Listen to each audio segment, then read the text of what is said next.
The new moon is a time of new beginnings. It is a time to reflect on the past and set intentions for the future. On January 29, 2025, the new moon will occur at 7:36 a.m. Eastern Standard Time. This new moon is special because it will be followed by a close encounter between the moon, Venus, and Saturn. A new moon is the beginning of the lunar cycle. It is the time when the moon is between the Earth and the Sun. From our perspective on Earth, the moon's illuminated side is facing away from us, making the new moon invisible to the naked eye. The new moon is a time of darkness and mystery. It is a time when we can connect with our intuition and our inner wisdom. The new moon is a powerful time to set intentions for the future. After the moon will begin to wax. This means that it will appear to grow larger in the sky each night. The waxing moon is a time of growth and expansion. It is a time to take action on our intentions. On January 31, 2025, the young moon will be visible in the evening sky. It will be located near the planets Venus and Saturn. This celestial gathering will be a beautiful sight to behold. Venus is the brightest planet in our night sky. It is often referred to as the evening star or the morning star depending on when it is visible. Venus is so bright because it is covered in clouds that reflect sunlight. Saturn is the sixth planet from the Sun. It is known for its beautiful rings. Saturn's rings are made up of ice and rock. They are thought to be the remnants of a moon that was shattered by Saturn's gravity. On the evening of January 31st, the moon will appear to be below and to the right of Saturn. Venus will be higher in the sky. This celestial triangle will be visible in the southwestern sky after sunset. The close proximity of the moon, Venus and Saturn is a reminder of the vastness of our solar system. It is also a reminder that we are all connected even though we may seem far apart. On February 1, 2025, the moon will pass in front of Saturn. This event is known as an occultation. The occultation will be visible from the eastern half of Asia. During an occultation, one celestial object appears to pass in front of another celestial object. In this case, the moon will appear to pass in front of Saturn, causing Saturn to disappear from view for a short period of time. The occultation of Saturn by the moon is a rare event. It is a reminder that the universe is constantly changing and evolving. It is also a reminder that we are fortunate to live on a planet where we can witness such amazing events. It is important to note that observing the sun through a telescope or binoculars can cause serious eye damage. Never look directly at the sun, even with sunglasses on.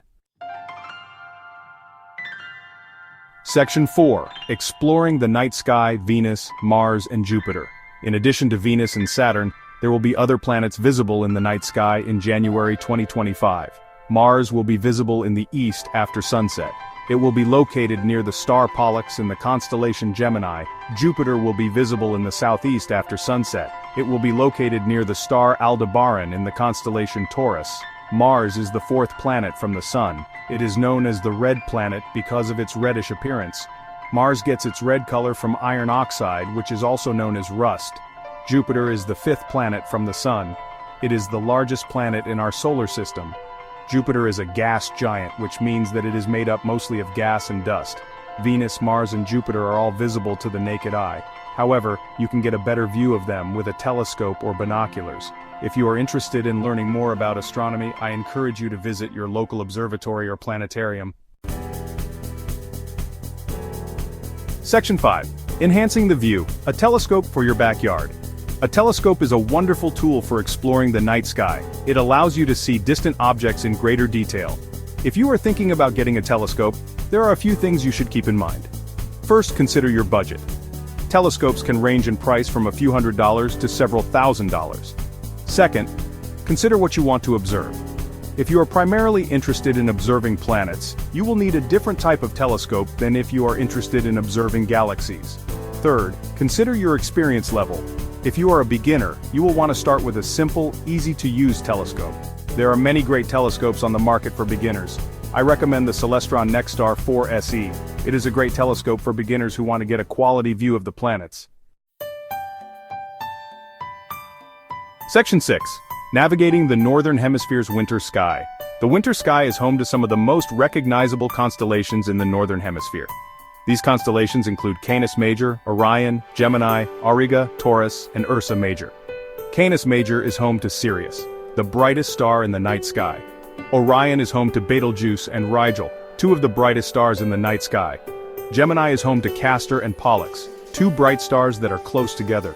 Auriga is home to Capella, a bright yellow star. Taurus is home to Aldebaran, a bright red star.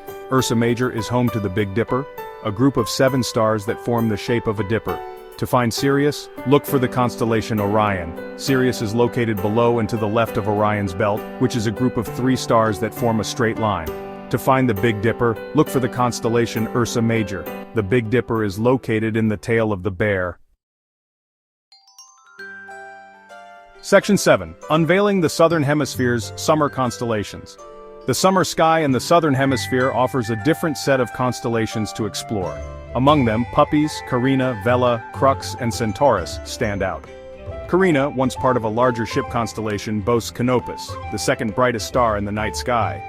Close by you'll find Puppis and Vela, representing parts of the mythical ship Argo. Crux, the Southern Cross, is a small but distinctive constellation helpful for navigation. Centaurus, the Centaur, is home to Alpha Centauri, the closest star system to our Sun.